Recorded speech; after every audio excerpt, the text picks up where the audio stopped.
Idol, mayong hapon yung tanan. Unsa lugar ni boss? Di ako karon sa Victoria, Samar. Papaw kabot sa alin. Di ako ros bukid dulo. Sus. Mo pugon mo. Mo kinabuhing pobre dirego ay mga lod. Nindot may ay mga lugar ilo do, bukid ko ay ba. Panahon na kita nga. Panahon na kita sa tuang mga kapobrihan sa mga kuan. Balag pobre basta mayo ang lawas. Adi man sila si tatay oh. Mo ni tagiya din eh. Uy, hawa ay ko pa ka ha. Sus lami adi day, guys. Kay numdum jud ko sa una nga gamay pa ko among balay sa una sa bukid. Mao gyapon akong trabaho sa una mga idol. Magsaka kog lubi dito Cebu. Terus ako po di pugon pero lugito na namong unod. Ilabay ng bunot o kanang bagol. Ilaha dire kay mahalin man ang tanan. Mahalin ni siyang kuan kining bunot o kanang bagol, mahalin dito sa Samar ang dito sa mga Cebu di na mahalin ang bagol, ilabay ra na.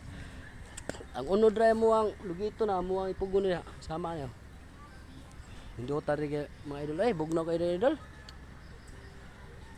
Lami kayo ba natay kay partner ba ato sawa. So kalami ani edit dire.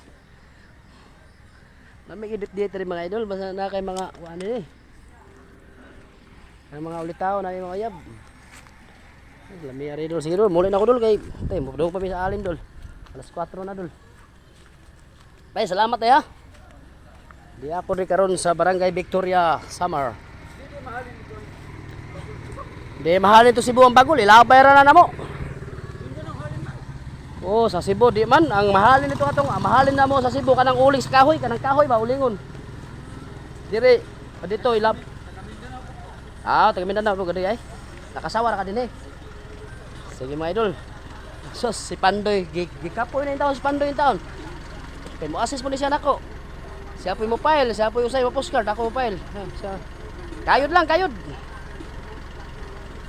Basta di lang tatagag sakit sa Ginoo. Mao importante, bahala ka apoy sa tulaos basta di po nato kalimtan ng ating Ginoo kay mao ben ay mohatag og kusog sa atong kalawasan para makahatag po tag kusog sa atong trabaho. Makabuhi ka sa atong pamilya. Okay, daghang salamat mga idol. Mular ka nami. Bye-bye, good luck.